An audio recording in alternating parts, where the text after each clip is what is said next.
Allez, bonjour à toutes et à tous, ravi de vous retrouver. Ce matin, on va faire donc le choix que vous avez fait dans Discord. Alors, je ne suis pas nécessairement surpris du choix que vous avez fait, évidemment. C'était plus qu'une perche tendue puisque j'ai effectivement identifié ce problème récemment chez pas mal d'entre vous par rapport aux questions que vous envoyez, tout ça, tout ça. Donc, effectivement, c'est pour ça que j'ai choisi de proposer ce thème-là. Aujourd'hui, on va parler de la gestion des positions une fois qu'elles sont ouvertes. C'est-à-dire que maintenant, pour la plupart d'entre vous, vous avez commencé à comprendre un peu ce processus-là de la prise de décision. Qu'est-ce qui fait qu'on peut passer d'une idée à un trade? Ça commence à bien maturer chez certains d'entre vous.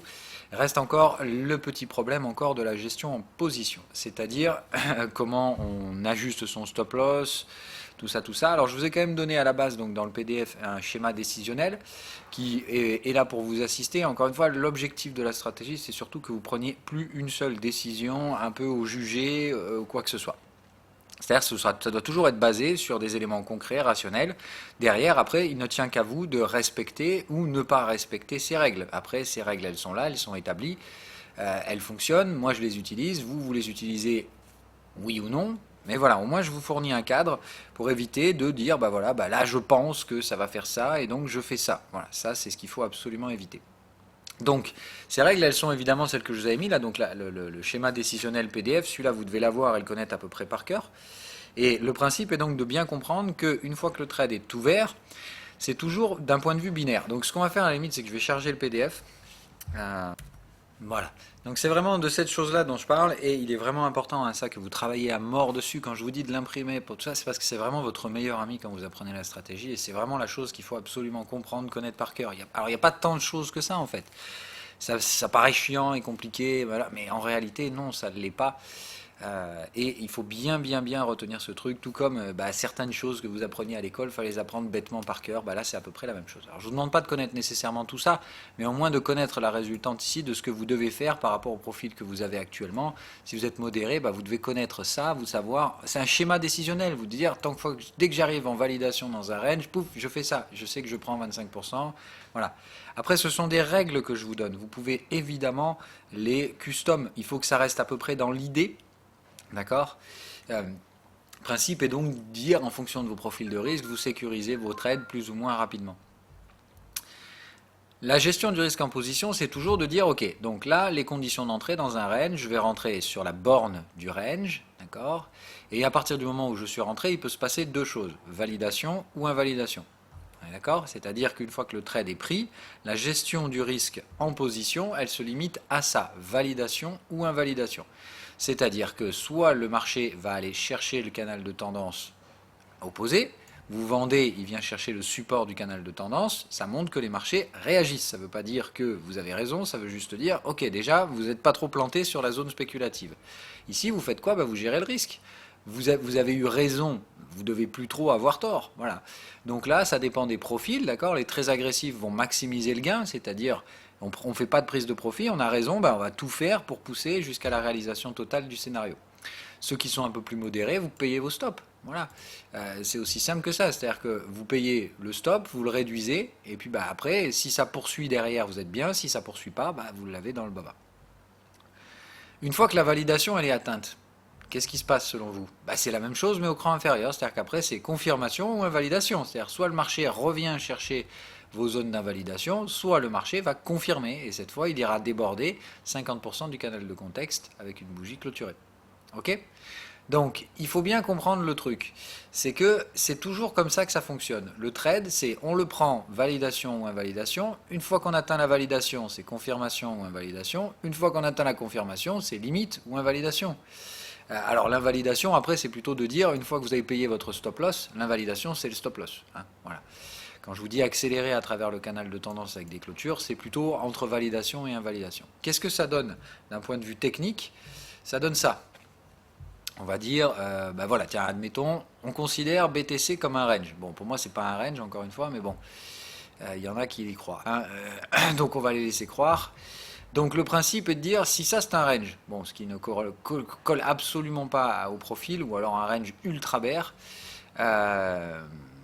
on va prendre un autre cas de figure. Où est-ce qu'on a un beau range? Où est-ce qu'on a un beau range? En ce moment, c'est vrai que les ranges, c'est assez emmerdant parce qu'ils font tout pour les casser.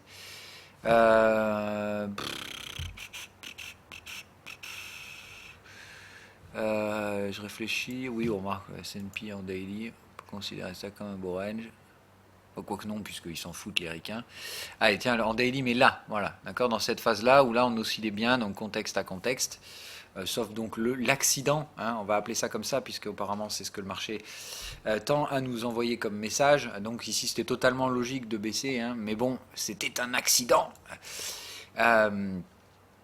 Donc à ce stade-là, ok, rappelez-vous, toujours pareil, vous en tant que débutant et autres manque d'expérience et trucs du genre, vous ne pouvez prendre de trade que selon certaines conditions, à savoir, donc, il vous faut 76% de retracement, déborder le contexte, signal et triangle. Bon, bah voilà, on se met dans le cadre du S&P 500, on se met par là, d'accord. Pour avoir 76% de retracement, je vous donne cette condition parce que du coup, vous êtes obligé d'attendre qu'il y ait les deux premières bornes du range qui soient formées. En gros, qu'on passe d'un contexte à l'autre et qu'à chaque fois, ça rejette. Là, on rejette le contexte vendeur, là, on rejette le contexte acheteur. Vous savez, donc il y a un range. Il vous faut minimum 76% et un débordement du contexte. Bon, ben voilà, vous attendez le 76%. Là, c'est fait. D'accord. Là, vous auriez pu, mais vous n'êtes pas, pas en débordement du contexte. Donc là, on attend.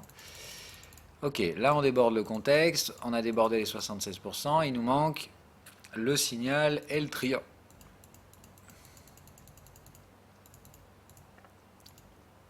Ça va peut-être venir. Voilà, ça commence à arriver. Là on a le signal. Est-ce que ça confirme sur les prix? Oui. Voilà, bim. Là on y va, on short. Bon, c'est un TP, c'est pas non plus le truc du siècle, on short et on laisse un peu de gestion du risque. C'est-à-dire qu'on laisse une marge au marché pour évoluer un peu plus haut. Bon, là on sait tout ce qui s'est passé, c'est un peu trop facile, j'aime pas trop faire ça. Ça pousse, ça va chercher un exit, on recommence, et ici, évidemment, vous savez ce qui s'est passé derrière. Mais là, voilà, vous avez donc une borne de range, ici et là. Là, avec une gestion du risque pas terrible, là, avec une bien meilleure gestion du risque. Donc là, vous prenez le trade, d'accord? Que vous l'ayez pris là ou là, on s'en fout, ou que vous ayez pris les deux, c'est pas mon problème non plus. C'est de dire, voilà, admettons, je prends celui-là, hop, donc j'ai une position vendeuse, ici. Comment je la gère? Cette position vendeuse, c'est pas bien compliqué. Elle vient de rentrer. Invalidation, c'est accélération du canal de tendance avec des clôtures, c'est-à-dire le marché vient là et il accélère le canal de tendance qui est déjà à 6 heures. C'est-à-dire on repasse là et on fait des clôtures en accélération. Ça, c'est l'invalidation. Autrement dit, au revoir, vaut mieux sortir le trade plutôt que d'attendre de vous faire chasser le stop loss. Hein. C'est de dire, normalement, vous savez comment vous connaissez les règles que je vous donne. Dans un range, le plus simple, quand vous ne savez pas où mettre le stop loss, qu'est-ce que ce bid? Quand vous ne savez pas où mettre votre stop loss, il y a une solution très facile, c'est de vous dire, vous prenez la taille du canal de tendance, d'accord, et vous la reportez au-dessus. Alors là, ça n'aurait pas fait bien large en termes de stop loss, étant donné la petite taille du canal de tendance, ça vous aurait mis un stop loss par là, quoi. D'accord, l'épaisseur du canal de tendance. Pourquoi j'ai pas les... Ah oui, d'accord, il s'était caché derrière. Hop. Voilà, donc ça serait le stop loss. Stop loss, voilà. Admettons ici, on vient là, boum, on tient des clôtures. Est-ce que c'est nécessaire des fois de rester le stop loss là? Non, si on accélère avec des clôtures en dehors du canal de tendance, je vais essayer de vous montrer à quoi ça ressemble. Ça, par exemple, c'est une clôture hors du canal de tendance.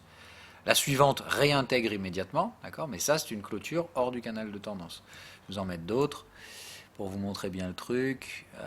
Voilà, là par exemple, boum, c'est une grosse clôture qui se fait bien franche à travers le canal de tendance. Ça va accélérer le canal de tendance dans le sens acheteur. C'est exactement ça que vous voulez pas. Vous voulez pas de grosses bougies haussières qui viennent clôturer au-delà du contexte, du canal de tendance et du contexte. Sinon, ça accélère. Et là, c'est pas ce que vous voulez. Vous avez une tendance haussière qui va accélérer alors que vous vendez. C'est tout sauf ce que vous recherchez. Ce sera donc une invalidation. La validation, voilà, en gros, ça vient ici. Vous êtes validé. Ça, je vous ai dit, faites attention. Quand les canaux de tendance sont tellement serrés comme ça, tel point que là, carrément, le support de la tendance se trouve dans le contexte. Quand vous avez ça, dans un range, vous ne faites pas la validation, enfin, vous n'appliquez pas la gestion du risque de la validation. Donc, je vous montre un peu l'exemple.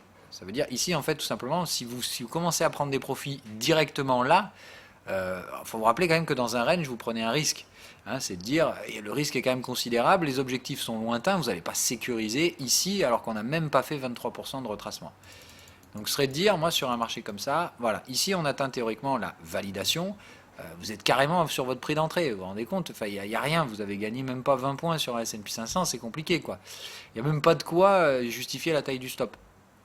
Donc là, moi, dans ce cas-là, ce que je fais, c'est que je fais rien, je fais pas ma validation, et je la ferai au niveau de la confirmation. La confirmation, c'est quand vous atteignez 50% du canal de contexte avec des clôtures. Donc, c'est de dire, voilà, bon, bah là, ici, c'est confirmé. Voilà. Donc là, effectivement, ici, à la clôture de cette bougie, on fait sa gestion du risque, et ici, on fait donc son fameux TP1. Voilà. Quand la bougie est clôturée, on a bien clôturé dans la partie basse du truc. Ici, on fait sa première gestion du risque. Alors, un trader agressif, il va faire quoi? Bah, que dalle. Un trader, un trader très agressif fait rien. Un trader agressif va mettre son stop loss ABE, c'est-à-dire qu'il va abaisser son stop, et il fera rien de plus que ça. D'accord? Tout ça, c'est écrit dans le PDF, hein, je vais vous les montrer. Voilà, les règles, elles sont là. Hein, d'accord? Donc, ce qu'on disait, la validation, c'est ce que j'appelle la première gestion du risque dans un range. Comme on a dit ici, dans le cas présent, la validation est tellement proche du prix d'entrée qu'on ne la fait pas. D'accord? Et dans ce cas-là, on la fait à l'étape suivante, c'est-à-dire quand on arrive en confirmation, c'est là où on va appliquer, on décale tout en fait. C'est-à-dire je vais appliquer ces règles-là à la confirmation. Okay? Je fais qu'une seule gestion du risque. Donc ici, en gros, je fais quoi? Ben, en tant que trader agressif, très agressif, je fais que dalle. Agressif, je mets mon stop ABE. Modéré, je prendrai 25% et je paye le stop. Je m'assure d'avoir un stop loss payé. Et le risque faible, ce serait la même chose, mais avec 50%. D'accord? Quand je vous mets le stop loss payé, ça veut dire que votre stop loss, il est au maximum dans une distance où il est payé. Donc ici, on n'a qu'à dire, voilà, prenons ce cas de figure-là, où on a réalisé notre premier TP ici. D'accord? Non, je ne sais pas si j'ai pu faire. Bon, target. Bon, non. Ici, j'ai fait mon premier TP. Comme on a dit, imaginons que ça, c'est 25% de la taille de la position. D'accord? Donc j'aurais récupéré 154 points. D'accord? Mais j'ai que 25% de ça, en réalité.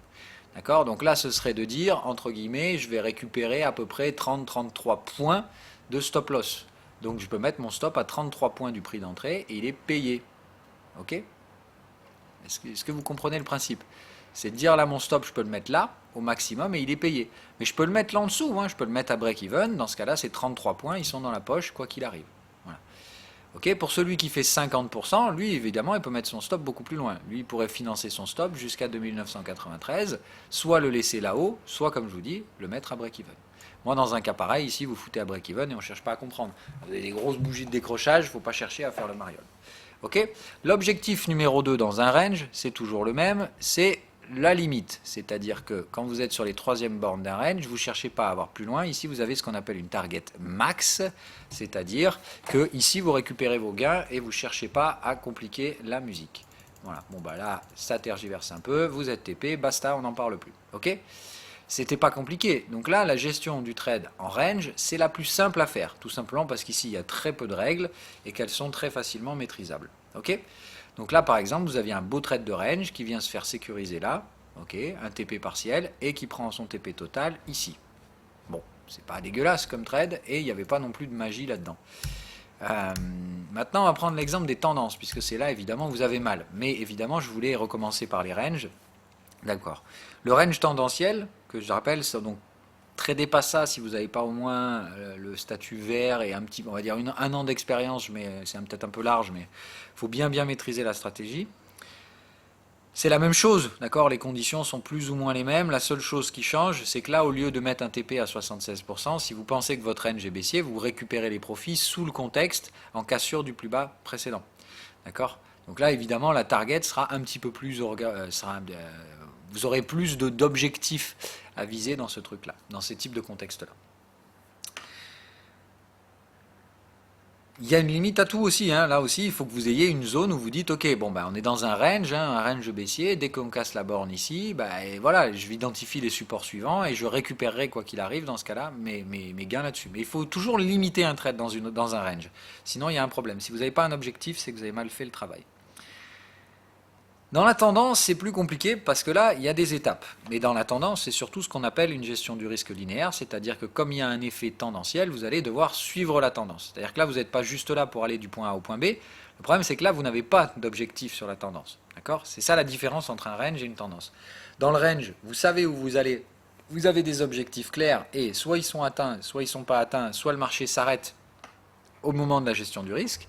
C'est-à-dire vous faites votre première validation, votre première gestion du risque et le marché vient vous dégager. Mais dans ce cas-là, vous ne prenez pas de perte, normalement vous prenez même un petit gain. Hein, ça va arriver, il y a des fois où voilà, mais la plupart du temps, normalement, dans un range, vous allez être TP à 100% et puis, tout va bien, quoi. Voilà, le range, encore une fois, c'est les trades les plus faciles. Hein. Alors tout le monde vous dira le contraire, mais moi je suis pas d'accord là-dessus.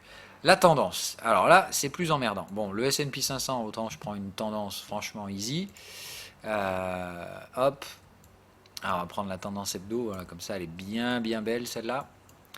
Donc, quelles sont les étapes de la tendance? Pareil, vous prenez votre petite feuille, c'est toujours votre référentiel. C'est de vous dire, voilà, dans une tendance, les conditions d'entrée, c'est minimum 23%, 38% pour les débutants, je leur rajouterai ça. Il faut être proche des canaux de tendance, au minimum, c'est-à-dire qu'effectivement, on évolue dans la tendance au sein du canal de tendance le plus clair du temps. Donc, quand vous voulez renforcer dans le sens de la tendance, vous attendez que ça retrace au moins 23% et vous espérez au moins être sur les canaux de tendance. Okay, c'est les seules conditions qui vous permettent d'entrer un trade dans le sens de la tendance. Et il vous faut un signal de préférence dans le sens de la tendance, c'est-à-dire un signal de couleur, les signaux tendanciels, les signaux boules, les divergences, ces trucs comme ça, la survente. Voilà, tous ces trucs-là sont des signaux. Quand ça survend dans une tendance haussière, généralement, qu'est-ce qui se passe? Eh ben, ça repart. Ouais, hein, là, ça survend en tendance haussière, bim. Vous avez toujours un creux précédent, un creux supérieur au creux précédent. Les vendeurs s'épuisent, allez, bim, on repart pour un coup. Hein, c'est classique. Donc, ça, il faut bien comprendre, ce sont les conditions pour rentrer dans la tendance. Après, il y a des étapes, ce que j'appelle la maturité dans une tendance. C'est pour que vous sachiez en fait à quel stade de maturité vous en êtes et quelles sont les actions qu'on peut réaliser dans chacune de ces actions. Là, il faut que vous pensiez différemment. C'est de vous dire, les étapes de la tendance, c'est sans celle-là. Donc il y a accumulation, je vais les remarquer ici, hein, comme ça tout le monde les aura. Accumulation, breakout, divergence, pullback, et excès final. Bon, l'excès étant pas... tant pis, je ne mets pas l'accent. Voilà. Donc, il faut bien comprendre que derrière ces étapes, ce qui est important, c'est qu'ici, il ne faut pas penser... faut pas dire, ok, on en est absolument là. On ne sait jamais, en fait, dans une tendance. La tendance, c'est assez emmerdant, parce que des fois, ça peut se relancer 15 fois. Ça, c'est ce que j'appelle une structure classique de tendance. Il y a certains cas où ça va être un peu altéré, mais c'est surtout important que vous sachiez à peu près où vous êtes. D'accord? Parce qu'évidemment, quand vous êtes plutôt sur des excès finaux, vous savez que ça se ressemble plus à des ranges, en fait, qu'à une phase tendancielle. Donc dans ce cas-là, vous commencez à récupérer les gains et vous arrêtez de trader la tendance et vous attendez qu'un range se forme.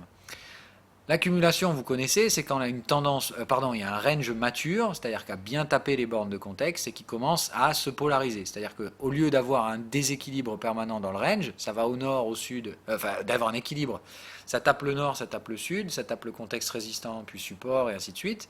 Au bout d'un moment, ça va accumuler, c'est-à-dire qu'on va rester plus longtemps d'un côté, soit proche du canal de résistance, soit proche du canal de support. Et c'est de dire, dans ce cas-là, ça va travailler, et bim, au bout d'un moment, breakout, à force de travailler la zone, ça va finir par céder. Le principe, c'est de toujours vous dire, voilà, là par exemple, soit ici, on est toujours en train d'accumuler, on voit bien que les ranges sont matures, que ça va chercher à aller péter au nord, donc accumulation. Breakout, on attend toujours. Ici, le breakout, il s'est mis en place ici et pas avant. Il y a eu plusieurs tentatives, plusieurs échecs. Le breakout ne s'est mis en place qu'ici. C'est-à-dire que c'est là que la phase de tendance se met en place. Ici, c'est linéaire. Là, on ne cherche pas, c'est impossible de vendre. D'accord? On ne vient même plus chercher les canaux de tendance tellement c'est boule à ce stade-là. OK? Derrière arrive la phase de divergence, c'est-à-dire que c'est bien, il y avait beaucoup de boules, mais au bout d'un moment, il y en a de moins en moins, et surtout, il y en a beaucoup qui commencent à prendre des profits partiels.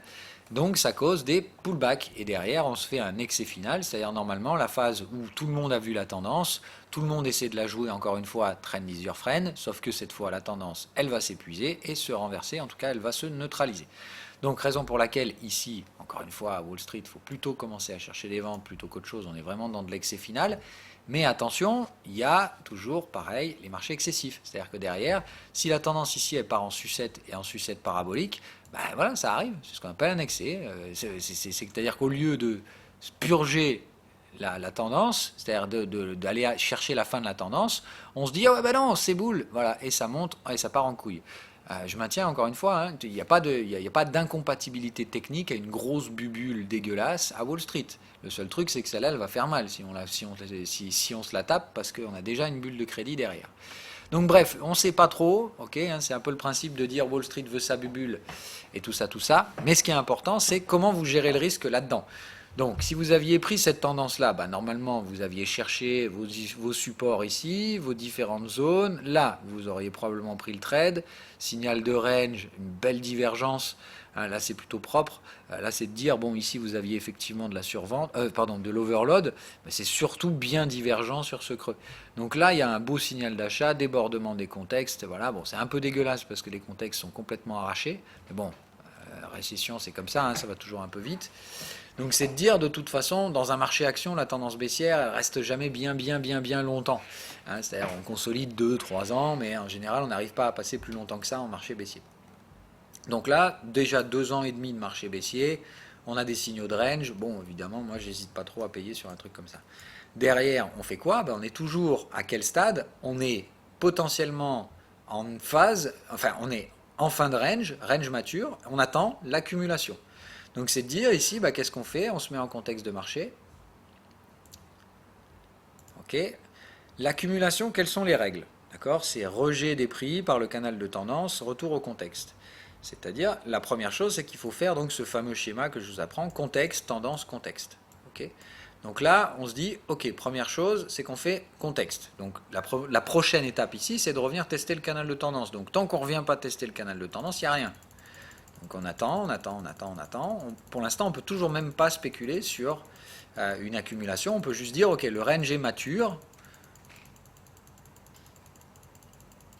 Bon, on va y arriver.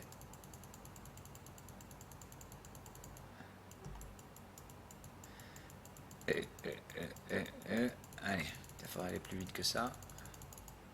On va voir si ça marche comme ça. C'est très lent. Hein. Moi, c'est déjà plus rapide que moi. Donc, toujours pas. Alors, on pourrait dire, effectivement, on est proche d'eux, puisqu'ici, on revient faire le canal de contexte et on n'a pas tout à fait touché le canal de tendance. Ici, ça aurait pu être acceptable de dire breakout. De toute façon, vous n'auriez pas eu tort hein, de vous dire ici, on va vers le breakout. Bon, moi, je ne suis pas convaincu encore une fois. Voilà. Là, vous avez le test de canal de tendance. Voilà. Et donc là, vous vous dites, si on revient chercher le contexte et qu'on casse les deux, c'est ici qu'on aura le breakout. D'accord? Ça, c'est une belle accumulation. Vous dites, si on revient chercher... Voilà. L'accumulation, c'est quoi? Ça, c'est important de bien comprendre. C'est, là, on vient de toucher les bornes de contexte. On revient tester le canal de tendance. Si on revient au contexte, c'est qu'on est toujours dans le range. D'accord? Et qu'ici, on va donc tester un range baissier et essayer de casser le plus bas. Sinon, si on revient casser ici, c'est effectivement qu'on a fait l'accumulation et qu'on se dirige vers la phase de breakout. Et là, vous voyez, hop, on revient chercher les contextes vendeurs. Ça montre bien que les contextes acheteurs, ou vendeurs, pardon. Ça veut dire que les vendeurs sont bien faibles. On pousse à travers les contextes vendeurs à chaque fois. Cette fois, normalement, ça passe. Ok? Donc, une fois que vous avez pris ce genre de trade, là, ici, techniquement parlant, ils sont où les trades en suivi de tendance? Il n'y en a pas beaucoup. Là, il y a celui-là pour une accumulation. Toujours pareil, il faut aller les traiter sur le time frame inférieur. Je vous rappelle, on traite toujours dans un contexte, d'accord? Mais pour valider une accumulation, il vous faut systématiquement ceci, d'accord? C'est-à-dire, de préférence, des signaux boules. Rappelez-vous ce qu'on a dit sur les tendances, sur les conditions d'entrée dans une tendance. Il faut de toute façon au moins 23% de retracement, être au niveau du canal de tendance, et il vous faut un signal de couleur plus un triangle. Bon, là, vous n'avez pas le triangle, ben, ça a été un peu brutal, mais vous avez au moins le signal bullish. Ça, c'est une belle accumulation, bien propre. Ici, c'était pas très propre, on ne vient pas chercher le canal de tendance, on n'a pas le signal tendanciel, voilà, c'est moins bandant. Donc là, oui, il y a une belle accumulation, et ici, derrière, un beau breakout. Il faut toujours vous dire un truc, dans la tendance, on ne sait jamais où on en est. On ne le sait que quand on peut valider l'étape précédente. C'est-à-dire que là, par exemple, ici, on ne sait pas si c'est une accumulation. On sait juste que c'est une accumulation potentielle et qu'on va essayer de chercher le breakout. Dès qu'il y a breakout, vous savez qu'il y a eu une accumulation et vous êtes tranquille. Donc là, vous êtes obligé normalement d'attendre qu'on vienne péter le canal de tendance et le canal de contexte en même temps. La chose qu'on n'a pas encore fait. C'est-à-dire là, on attendrait ici que ça vienne chercher cette zone-là. Le canal monte, on monte d'un cran. Ok, on se rapproche. Là, ça monte encore. Toujours pas de tendance, enfin toujours pas de breakout. On voit les signaux tendanciels qui se mettent en place.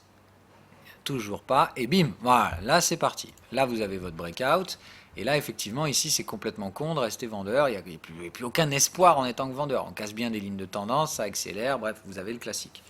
Donc là vous avez là, effectivement le breakout. Voilà.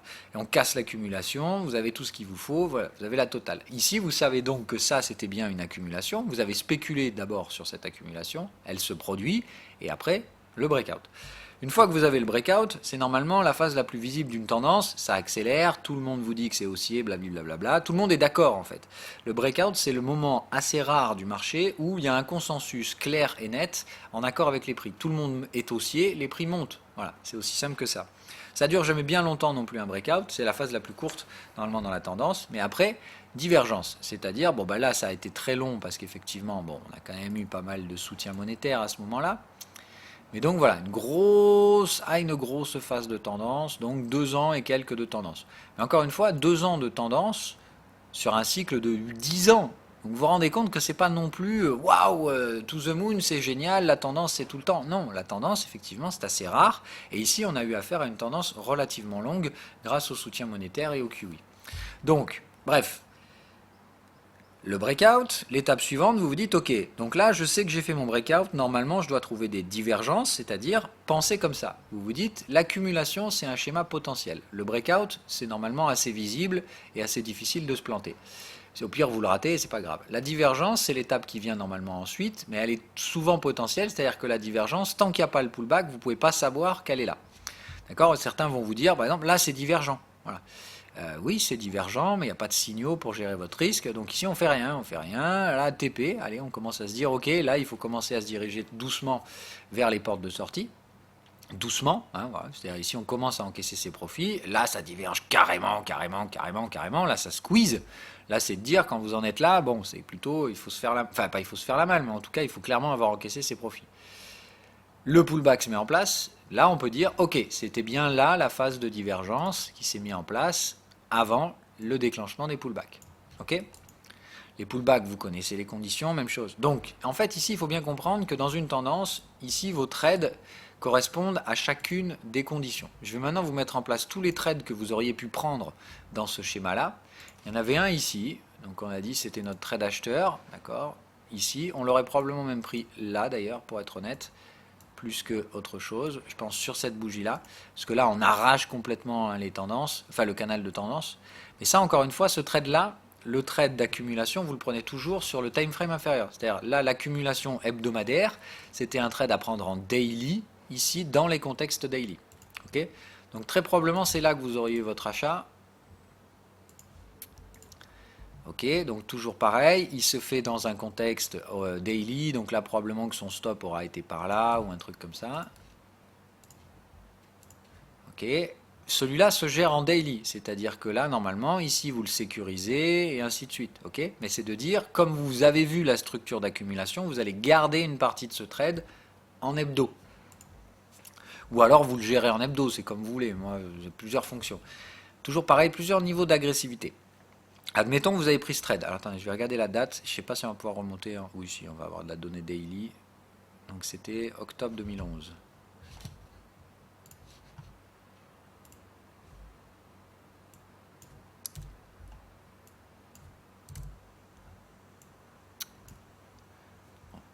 Ah, nom de Dieu.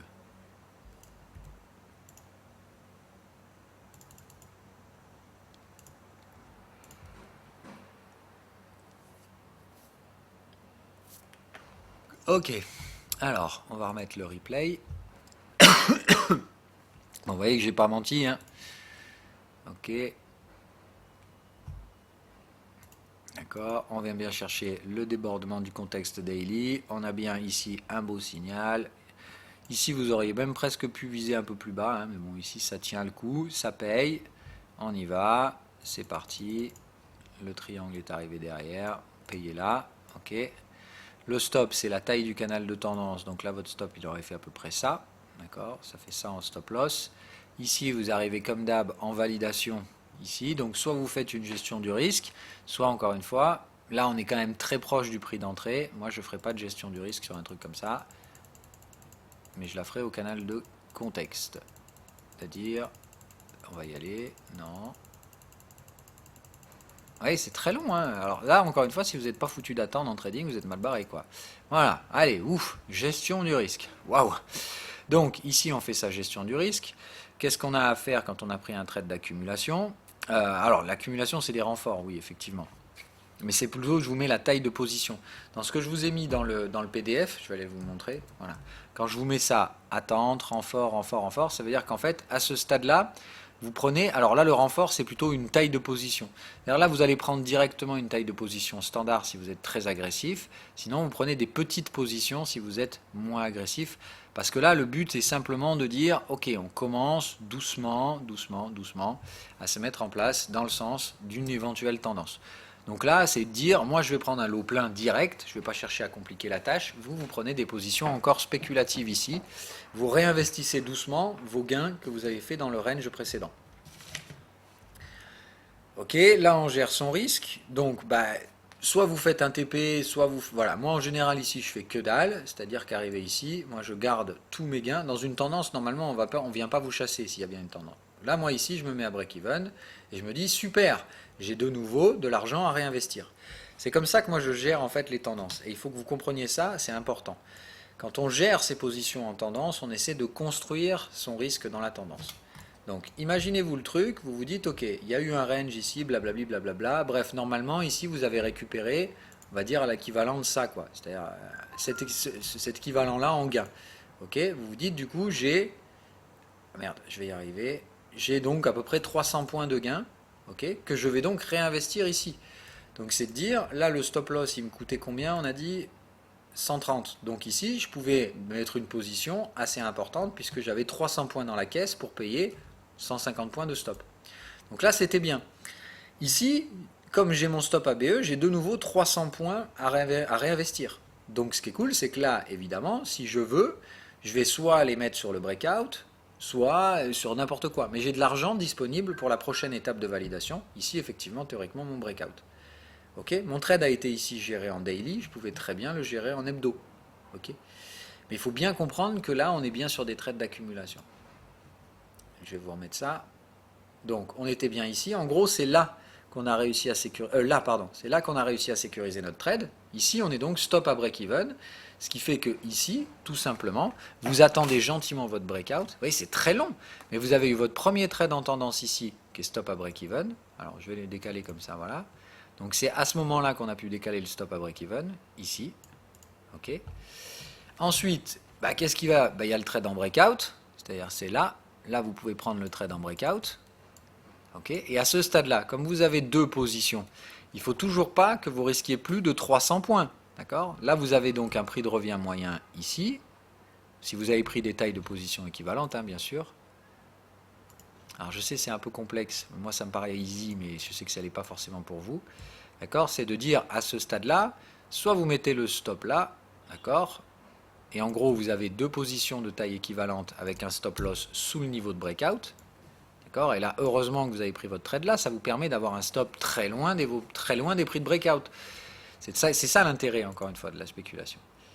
Donc ça, c'est la façon la plus safe et la plus classique de gérer une tendance. Vous avez pris les trades en accumulation, et le breakout, du coup, vous pouvez avoir un stop qui ne coûte rien. C'est-à-dire que si ici le marché décide de, bim, venir chasser sous les supports, voilà, tant pis, vous êtes trompé, il n'y a pas de tendance.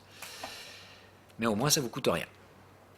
Donc ici, deux trades. Maintenant, vous pouvez faire plus agressif, c'est-à-dire que là, ici, on va définir la taille de la position en fonction du niveau de risque que vous voulez prendre. Comme on a dit, le stop ici, il est là, mais vous avez vous avez à la base 300 points de stop loss que vous pouvez utiliser. C'est-à-dire que soit vous l'utilisez pour éloigner votre stop loss, d'accord? C'est-à-dire qu'au lieu de le mettre sur votre prime revient moyen, vous y ajoutez 300, enfin l'équivalent de vos 300 points, d'accord?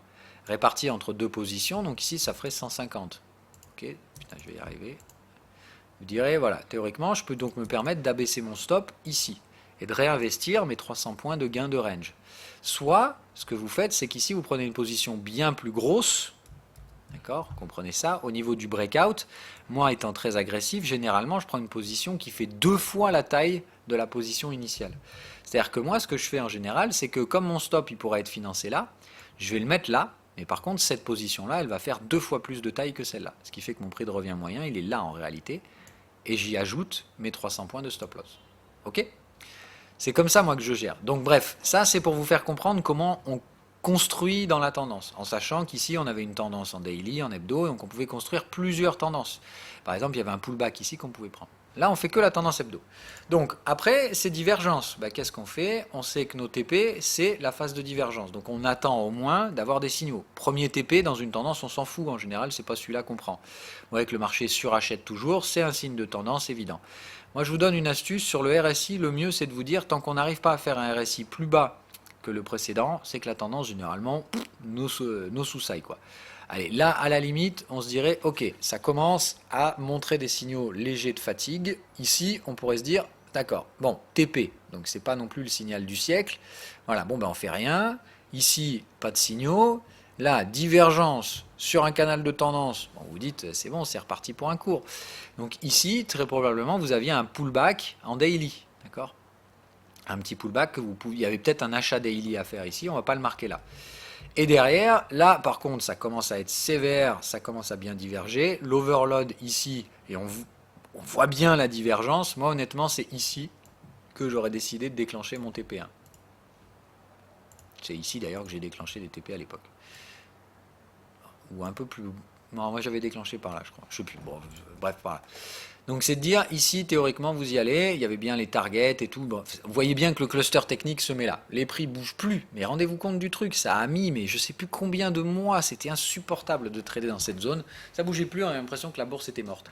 Donc ici, ça bouge plus. Ah putain, ça y est, enfin, la crise chinoise, ça permet de déclencher le pullback. On vient chercher les canaux de contexte. Donc là, waouh, ça y est, enfin, on peut faire quelque chose. Donc à ce stade-là, on attend que ça se purge, on attend la formation du range et on peut prendre son trade en pullback. Ici, vous avez bien tout ce qu'il faut pour un trade de pullback. Ok ? Celui-là, il est dans le contexte, vous avez le triangle, la totale, voilà. Ici, vous avez donc la troisième entrée dans la tendance, d'accord ? Et à partir du moment où vous avez été divergent ici, là, votre stop, il est remonté là, hein, on est bien d'accord ? C'est de dire à chaque fois, on limite son risque. Donc quand on est dans une tendance, d'accord, quand on empile les positions, on réinvestit toujours le même niveau de risque, mais jamais plus. Hein, voilà. Sauf si vous êtes un peu chaud, mais ça, on voit ça plus tard. Et c'est seulement quand vous maîtrisez bien. À ce stade-là, d'accord, à la divergence, bah, c'est marqué sur le... Bon, je vais vous remettre le PDF. Voilà, à la divergence, qu'est-ce qu'on fait? Donc on prend des profits. 50% des profits si on est à faible risque. Moi, je prendrais que 25%. Voilà. SLBE pour tout le monde. Bon, je ne l'ai pas mis là, mais théoriquement, de toute façon, même moi en agressif, je mets mon stop loss à BE. D'accord? C'est-à-dire qu'effectivement, ici, si ça devait retomber, je ne veux pas perdre mon argent. Ok? Donc, le trade en pullback, il se met en place comme ça. Retracement 23 ou 38% et de préférence, retour sur 50% du contexte. Ok? Donc, ici, on l'a bien fait puisqu'on est carrément venu chercher les contextes. Donc c'est très bien. Ok. On a un petit signal de overload avec un triangle. On a tout ce qu'il nous faut. Et on est bien sur le niveau du canal de tendance. C'est-à-dire que faites attention. Des fois, vous allez avoir un truc comme ça où le canal de tendance va être très très loin. Genre...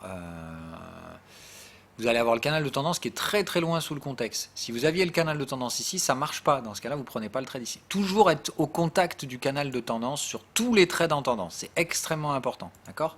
À savoir, par exemple, ici, vous ne pouvez pas prendre un trade à l'achat. Vous n'êtes pas sur le canal de tendance. Là, vous auriez pu prendre un truc. Là, oui. Toujours proche du canal de tendance. Ok ? C'est important que vous compreniez ça. Bref, donc là, vous prenez votre trade en pullback, ce qui fait que c'est votre troisième renfort. Ok ? Donc on revient sur le truc, qu'est-ce qui se passe? Bon, les débutants, vous touchez pas trop, d'accord, vous faites rien sur le pullback. Moi, je reprends une taille de position supplémentaire, normalement, en général. C'est-à-dire qu'arrivé ici, je prends mon troisième trade, et ça me fait remonter, normalement, la taille de position à peu près là. Voilà. Un truc comme ça, et qu'est-ce que je fais? Je remonte mon stop, ou je prends des tailles de position un peu plus grosses, ou des trucs comme ça. Bref, en tout cas, moi, je vais en général réinvestir toujours mon risque. Le pullback se met en place, c'est cool. On revient chercher les canaux de contexte. Du coup, on est en train de se rapprocher de l'excès final. Nouveau retour au contexte et des breakout framework. Qu'est-ce qu'on fait? On prend son TP, voire on commence à chercher des reverse. Ben voilà, il suffit d'appliquer. Vous venez là, il n'y a pas de signaux, donc qu'est-ce qu'on fait? Voilà, il ne se passe rien, on déborde les contextes, là ça commence à donner du signal, mais il n'y a pas de triangle rouge, et là, bim, théoriquement, ici c'est là où vous faites la malle. Alors après, évidemment, là c'est donc la grosse débilitude du marché américain, là qui nous a collé des excès à plus en pouvoir. Moi, sincèrement, je commençais à chercher des ventes à partir de là, à Wall Street. Voilà. C'est à partir de 23,91 que j'ai commencé à vendre les indices américains, à chercher en fait à reverse sur l'excès final. Alors oui, j'étais conscient que c'était toujours contre la tendance, puisque l'excès final, encore une fois, on ne le sait que quand les prix reviennent chercher le contexte. Et là, regardez le temps que ça a pris pour revenir tester le contexte. On s'est tapé derrière pratiquement un an de débilité haussière à Wall Street avant de se prendre la cartouche de 2018. Ok ? Mais c'est bien de comprendre ça, d'accord? Et là, cette tendance, c'est comme ça qu'on l'a gérée, étape par étape. On n'oublie surtout pas sa phase de TP au niveau de la divergence. Et ici, c'est ce que moi j'appelle normalement donc le TP total. Vous commencez à avoir vos signaux, vous vous faites la malle. Voilà. Hop. Ici, on prend sa target, on prend son TP total. Voilà. Ici, on sort et on récupère ses gains. Et là, j'aime autant vous dire que vous avez pris des très beaux gains avec juste 3 trades. Et ça, c'est le trading de cette tendance hebdomadaire. Ici, il y avait une sous-tendance daily, d'accord, et ainsi de suite. Donc, c'est juste comment on trade un schéma tendanciel classique avec ces 3 étapes-là, enfin avec ces étapes-là, l'accumulation, le breakout, la divergence, le pullback et l'excès final. D'accord? Sur l'accumulation, vous allez trader ça sur le time frame inférieur. Sur le breakout, vous prenez tout simplement le renfort qui vous permet de gérer le risque par rapport à la position précédente, c'est-à-dire qui vous permet d'avoir un stop sous le niveau de breakout. La divergence, c'est le moment où vous commencez à récupérer un petit peu de vos gains. Le pullback, c'est le moment où on réinvestit les gains qu'on a fait ici avec un bonus. Et évidemment, derrière, l'excès final, on récupère son blé et on se fait la malle. Voire on cherche des revers si on est expérimenté et agressif. Voilà.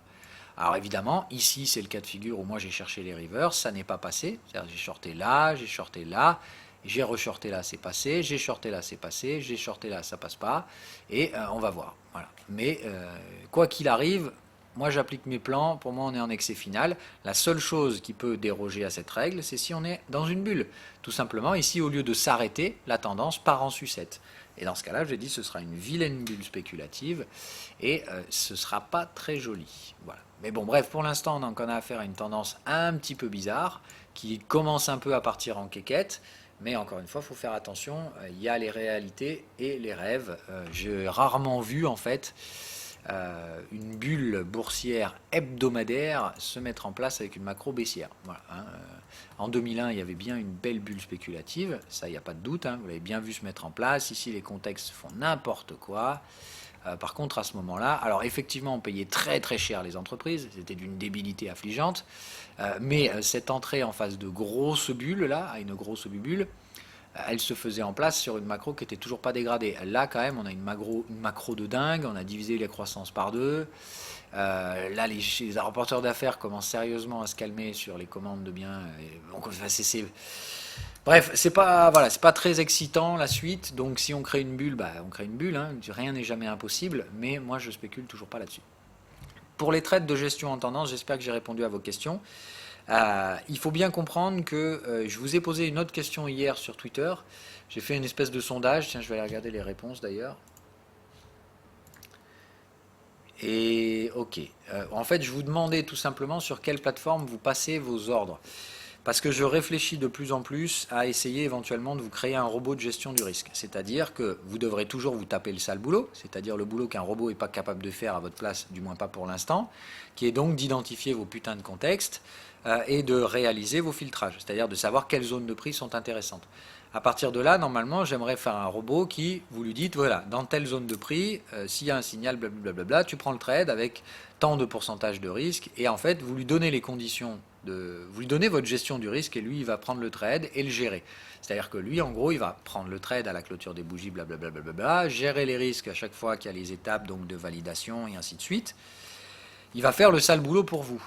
Maintenant, le problème, c'est que hier, la question que je vous ai posée ne fait que confirmer ce que je pensais, c'est-à-dire que malheureusement, ça va être très difficile à faire parce que chacun traite sur des plateformes différentes. Hier, vous avez répondu à 45% des plateformes en ligne sur lesquelles je ne peux clairement pas mettre en place des robots de trading. MT4, MT5 pour 18%. Bon, j'avais prévu de faire des robots MT4, MT5, mais si ça n'aide que 18% d'entre vous, sincèrement, pas très très excitant. En tout cas, ça fait beaucoup de boulot pour foutre 80% des gens sur le carreau. Et je ne suis pas spécialement fan de ça. autant pour ProRealTime, donc voilà, et 20% pardon, sur d'autres plateformes, et pour la plupart c'est souvent la Trading Station. Donc ce qui est très chiant, c'est que dans ce cas-là, si je dois le faire sur 3 plateformes, c'est-à-dire par exemple MTK T5, ProRealTime et en plus de ça la Trading Station, ce qui en soi est une idée qui n'est pas débile non plus, hein, ça laisse quand même 45% des gens sur le carreau qui sont sur des plateformes en ligne. Alors après, il faut aussi se dire que tous les brokers proposent tous MT4, MT5. Voilà. Ils ne proposent pas forcément tous pour real-time et la Trading Station est une plateforme propriétaire. Donc, moi, ce serait plus de dire, effectivement, si je dois coder, je vais le faire sur un MT4, MT5. C'est juste un robot, c'est-à-dire qu'en réalité, vous irez sur votre plateforme MT4, MT5 pour passer vos ordres. Et tout simplement, bah, voilà, je vous créerai un truc, je vais vous montrer à quoi ça ressemble.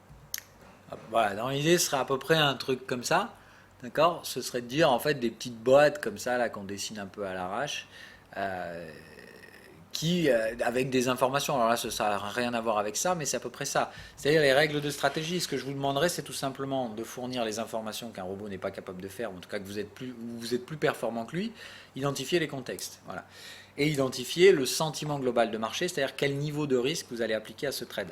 En gros, ce que je vais vous demander en entrée, d'accord, de fournir à l'algo, ce sera de dire bah, quel est le contexte que tu veux exploiter. Est-ce que c'est un range? Est-ce que c'est une tendance?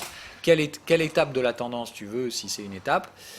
Si la tendance est déjà en cours? Et tout simplement, quel risque tu veux prendre sur la position?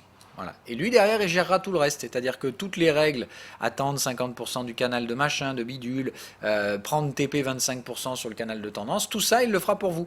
En fait, vous lui fournirez 3 informations, comme je vous dis, le contexte, le risque que vous voulez prendre sur la position, le pourcentage de votre capital que vous voulez risquer, et le niveau d'agressivité que vous voulez en gestion du risque. Hein, et lui, en fait, il se contentera d'appliquer le schéma décisionnel, c'est-à-dire le truc du PDF, là, ça, il se contentera de l'appliquer pour vous. Voilà. C'est-à-dire que lui, il dira, ok, donc tu m'as dit de trader un range neutre, je vais attendre les conditions d'entrée pour rentrer automatiquement en fonction des signaux, des machins, des bidules. Tu m'as dit, je veux prendre 2% de risque, parce que bon, le range est bien clair, bien visible et tout, donc vous voulez risquer le max, 2%, ok, donc 2% de risque, et je veux une gestion du risque modérée, ou agressive. Voilà, allez, agressive avec 2% de risque. Bah, qu'est-ce qu'il va faire le robot? Il va attendre que les conditions elles soient remplies, pouf, il va prendre son trade. Derrière lui, il va attendre validation, invalidation. Il va faire ce que vous êtes très mauvais à faire. Il va attendre que la gestion du risque se mette en place. Et ce qui est là où il est plus performant que vous, c'est que le système d'alerte est vraiment génial dans TradingView, mais c'est surtout pratique pour les swing traders. Parce qu'un swing trader, effectivement, il va recevoir son alerte et tout. Voilà. Le problème auquel moi-même je suis confronté, c'est que des fois, je reçois les alertes, mais je suis en train de faire autre chose. Soit je suis au sport, soit j'ai autre chose à foutre et je ne peux pas aller sur la plateforme. Ce qui fait que des fois, il y a des gestions du risque que je ne peux pas les faire, tout simplement parce que voilà, je ne peux pas le faire à ce moment-là. Et c'est de dire, bah, effectivement, dans ce cas-là, soit vous avez un peu de chance, ça passe, vous pouvez la faire après, la gestion du risque et tout va bien, soit des fois ça réagit très vite et vous l'avez un peu dans le cul. C'est-à-dire que vous avez raté la gestion du risque et le marché va revenir vous dégager derrière. Et alors qu'au final, vous auriez pu récupérer du blé si vous aviez pu faire cette gestion du risque. C'est là où je pense que la robotisation du trading peut être très effective. C'est ce que j'appelle toujours, moi, la semi-automatisation. Pas le robot qui fait pour vous, allez, j'achète, je vends, j'y vais toujours, pareil, et quoi qu'il arrive, j'exécute le même nombre de lots, la même taille de stop, bref, le trading noir et blanc, c'est-à-dire ce qui marche pas trop bien. Mais ici, de dire, chaque fois, vous lui donnez la nuance de gris. En tout cas, la nuance de gris principale, vous lui donnez un niveau d'agressivité, vous lui donnez le capital que vous voulez risquer sur ce trade, et surtout, vous lui donnez ce putain de contexte. Et c'est très important. Et à partir de là, lui, il va gérer la partie chiante, c'est-à-dire l'attente, et la partie mécanique. Tout ce que je vous demande d'apprendre par cœur, en gros, il va le faire pour vous. Donc, moi, je réfléchis à cette idée-là de MT4, MT5.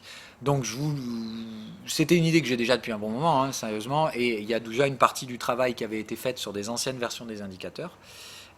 Et je pense qu'on va repartir de ce travail-là.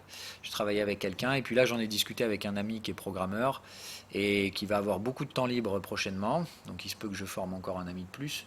Mais voilà. Et lui, il est plutôt balèze dans son domaine, et c'est pratiquement un des rares mecs sur Terre en qui j'ai suffisamment confiance pour donner mon code. Donc, il se peut que je travaille avec lui dans les prochaines années, et dans les prochains mois même, d'ailleurs, pour être honnête, sur ce projet-là, c'est-à-dire essayer de faire ce truc-là. Et lui, il a même des idées un peu plus intéressantes que ça, mais déjà de commencer par ce truc-là. Donc, c'est-à-dire, en gros, comme j'identifie bien ce problème que vous avez à la gestion de la position, enfin gestion de position et très particulièrement gestion de vos positions dans une tendance, il faut bien comprendre que dans la tendance, effectivement, tout comme dans les ranges en fait, le problème c'est la patience. C'est-à-dire que vous manquez cruellement, cruellement, cruellement de patience. Parce que, objectivement parlant, vous connaissez les conditions. Mais le truc, c'est que l'impatience va vous amener à en sortir. C'est-à-dire que vous allez dire, ah, ça met trop de temps, ça ne devrait pas mettre autant de temps. On s'en fout, le temps que ça met, en vrai, c'est pas important. Alors oui, vous allez me dire, mais si Phil, c'est n'importe quoi ce que tu racontes. Le temps, c'est de l'argent. Tous les soirs, mon broker, il me prend des frais de financement. Et oui, certes, mais encore une fois, si vous réfléchissez sur ces trucs-là, c'est-à-dire si pour vous le frais de financement est une charge, une vraie charge, waouh, arrêtez le trading, c'est mal barré. Le frais de financement, oui, c'est une charge, certes, c'est sûr que on serait plus profitable si on n'avait pas à le payer, mais en attendant, bah, vous n'avez pas trop le choix. Donc normalement, il ne faut même pas vous focaliser sur ces trucs-là. À la base, vous devez surtout apprendre à comprendre la gestion du risque et autres trucs du genre. Si vous avez des questions supplémentaires, vous n'hésitez pas. Je sais que c'est un domaine où bah, il y a peut-être des questions plus spécifiques auxquelles je ne réponds pas aujourd'hui. Peut-être qu'on pourra faire une V2 de cette émission-là si jamais il y a d'autres questions pertinentes auxquelles je dois répondre. Vous pouvez laisser les commentaires, enfin vos commentaires sur la vidéo. Moi personnellement, je vous dis, je les lis plus. Mais d'autres comme les modérateurs et autres le lisent, donc ils me feront remonter les infos, bien entendu. S'il y a des questions pertinentes, n'hésitez pas. Sinon, toujours hein, sur Discord, moi là je vous lis, il n'y a aucun problème sur Discord, et c'est plus facile pour moi. Voilà. Donc vous posez vos messages où vous voulez, soit ici en commentaire de la vidéo, soit vous allez faire remonter les infos au modérateur sur Discord, s'il y a besoin de faire une V2. Et donc bah, je vous tiendrai au jus dans les prochains... Allez, là il y a quand même, je pense, pas avant au moins la fin de l'année, hein, c'est plutôt un projet à horizon 2 trimestres et quelques, d'essayer éventuellement donc de vous proposer ces robots. Il faut bien comprendre une chose, d'accord, c'est que sur MT4, MT5, le robot nécessite un serveur, c'est-à-dire il faut que le robot tourne 24 heures sur 24. C'est-à-dire que vous ne pouvez pas fermer la plateforme, le robot il continue pas à travailler. D'accord, le robot, il faut qu'il travaille sur un serveur qui tourne 24/24 pour pouvoir gérer vos positions et blablabla. Donc, ça, c'est aussi en projet. Je vais éventuellement essayer de vous mettre en place ça l'année prochaine, c'est-à-dire de vous négocier des frais de location de serveurs groupés, vu qu'on est quand même nombreux, pour que je puisse vous faire baisser les prix. Toujours pareil, pour que vous puissiez avoir des prix intéressants et tout ça, tout ça. Donc de dire, entre guillemets, ce que j'envisage de faire demain, c'est de vous rajouter dans le package, et je ne vous montrerai pas le prix, encore une fois, les gars. Je le ferai jamais, hein, je vous l'ai déjà dit. Je trouverais ça fou. Par contre, vous augmentez la qualité du service, ça oui. C'est de dire, bah voilà, peut-être qu'après, selon ce que j'arrive à négocier comme prix quand même, pour mutualiser un gros serveur, et derrière, bah, après, je vous fais tourner vos robots, vos différents robots sur des serveurs. Hein, c'est de dire en fait à quoi ça ressemble. Je vais juste essayer de vous montrer. Attendez, c'est quoi? C'est voilà, en gros, ça fonctionne à peu près comme ça. Je vais couper le son, voilà, c'est pas très important, mais donc il faut bien que vous compreniez en gros, c'est-à-dire c'est un serveur qui va tourner, c'est-à-dire c'est un ordinateur qui est pas chez vous, hein, qui est ailleurs. Là, le gars le fait sur son propre ordinateur. Mais en fait, cet ordinateur, vous allez pouvoir y accéder n'importe où, que ce soit sur votre téléphone portable et compagnie, machin. Et cet ordinateur ne s'arrête jamais, c'est-à-dire qu'il tourne 24 heures sur 24, qui vous fera tourner les algos, qui vous géreront le risque sur toutes les positions que vous aurez d'ouvertes. Et bah, tout comme par exemple aujourd'hui, vous pouvez ouvrir MT4, MT5 sur vos applis mobiles, d'accord. Il ne faudra pas faire ça demain. C'est-à-dire que si je vous crée un algo, il ne faudra pas passer par l'appli MT4, MT5, mais il faudra passer par ça, c'est-à-dire en fait ce qu'on appelle des remote desktop access, c'est-à-dire qu'en fait vous allez accéder à votre ordinateur virtuel qui tourne 24 heures sur 24 depuis votre téléphone, d'accord? Pas en passant par l'appli MT4, MT5, mais derrière, voilà, l'avantage c'est que du coup, bah, sur votre graphique, vous pourrez avoir tous vos indicateurs, des machins, mais je vais quand même les faire sur MT4, MT5, les outils en même temps, et de dire, voilà, en fait MT4, MT5 sera là pour passer vos ordres, gérer vos ordres, dans un futur proche, puisque je vais donc essayer de commencer à bosser là-dessus. Donc ça ne veut pas dire, encore une fois, que je vous fais le travail et que vous n'avez rien à branler de votre côté. Hein, encore une fois, je vous simplifie la démarche d'apprentissage. Il faut quand même vous sortir les doigts. Donc ça ne veut pas dire que du coup, ah mais la gestion du risque, mais on s'en fout du coup, j'ai plus besoin d'apprendre, Phil va me faire un algo. Non, je vais vous faire un algo qui va vous aider, mais encore une fois, c'est pas foutu d'identifier vos contextes, ça ne servira à rien. Si vous ne savez pas qu'est-ce qu'il faut gérer sur tel type de trade et compagnie. Et si vous ne savez pas apprécier un profil de risque, ça ne va pas fonctionner non plus. Donc c'est vraiment une aide pour être plus performant, ce n'est pas un remplacement de vos fonctions cérébrales. J'ai besoin de vous quoi qu'il arrive. Un algo qui trade sans vous, je ne comprends pas l'intérêt. En tout cas, ça ne rapporte pas grand-chose. Ou c'est dangereux. Donc faites très attention, mais voilà, apprenez bien toujours votre gestion du risque. Comprenez bien que la gestion du risque en position dans un range, il n'y a rien de plus simple. Je vous vois souvent galérer, mais putain, pourtant c'est d'une simplicité affligeante. Donc ça, je ne comprends pas les problèmes. Alors dites-moi si c'est juste moi qui ne comprends pas vos besoins. Mais là, voilà, juste prenez votre PDF et relisez bien, c'est important. Dans les ranges, c'est ce qu'il y a de plus simple à faire. Dans la tendance, c'est là où vous avez un petit peu plus de mal.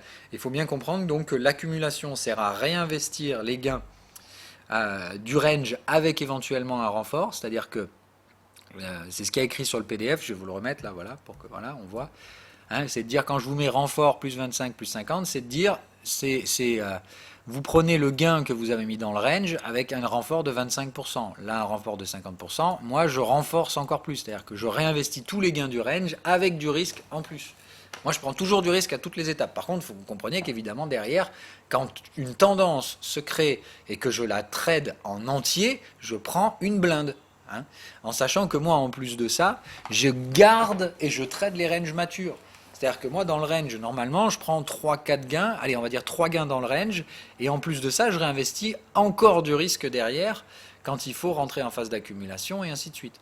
Donc oui, j'ai des grosses tailles de position après, une fois que les tendances émergent, mais j'ai travaillé et j'ai pris beaucoup de risques avant. Donc il faut bien comprendre que oui, moi je trade toutes les bornes du range, ce qui fait que des fois je vais me casser un peu les dents. Mais par contre, quand ça paye grave, parce que j'ai des grosses positions. Voilà. Alors après, évidemment, les tendances, il n'y en a pas tout le temps. Hein. C'est ça qui est un peu emmerdant. Et oui, je prends des risques en ce moment en essayant de vendre Wall Street, tout simplement parce que je veux profiter un max de la prochaine tendance que moi je vois plutôt baissière. Maintenant, si ça se trouve, j'ai tort et je vais me péter une bulle. Mais les bulles, on ne peut pas les anticiper. Je vous l'ai déjà dit, c'est le problème des bulles. C'est que vous avez des gars qui vous disent « Mais non, mais arrête, c'est haussier ». Objectivement parlant, nous ne sommes plus haussiers aujourd'hui. Il faut bien comprendre ça. On est en phase d'excès final. C'est pas le moment de jouer Trend is your friend. Mais par contre, s'il y a une bulle, effectivement, ceux qui jouent Trend is your friend vont être très contents. Mais en attendant, eux-mêmes se seront trompés de contexte. Ce qu'il faut que vous compreniez, c'est ça. C'est très important. C'est-à-dire qu'ils auront peut-être raison ici et moi j'aurai tort. Mais s'ils continuent d'appliquer ce schéma dans le temps, ils perdront plus d'argent que moi j'en gagnerai. C'est ça qu'il faut que vous compreniez. Parce qu'ils auront fait une mauvaise identification du contexte. Pour eux, ils continueront de jouer la tendance, alors qu'objectivement parlant, la tendance, elle est épuisée, elle est finie. Mais il y a la potentialité, effectivement, donc toujours pareil, de la bulle, qui peut leur donner raison et me donner tort, alors que pour autant, dans le schéma décisionnel, c'est moi qui ai raison et c'est eux qui ont tort. On est d'accord ? Sur évidemment une centaine de trades, c'est-à-dire que sur une centaine ou un millier de tendances, jouer le trend is your friend quand la tendance est mature et finie, c'est très dangereux et ça amène surtout de grosses pertes. D'accord ? Mais évidemment, là, si ça part en sucette parabolique, c'est moi qui vais prendre une perte, c'est eux qui auront raison, mais sur un trade. Et il ne faut pas que vous réfléchissiez comme ça, d'accord ? Alors oui, ces trades ici sont très importants. Psychologiquement parlant, tout le monde essaie de savoir ce qui va se passer à Wall Street, parce qu'effectivement, les enjeux sont majeurs. Là, on ne parle pas d'une action qui monte ou qui baisse, on parle de toute la bourse américaine. Et ça aura évidemment des conséquences géopolitiques assez importantes. Bref, je vais m'arrêter là pour ne pas déborder sur l'horaire imparti. Je vous souhaite à toutes et à tous une agréable journée. Je vous retrouve demain. On fait la première émission d'application Scalping.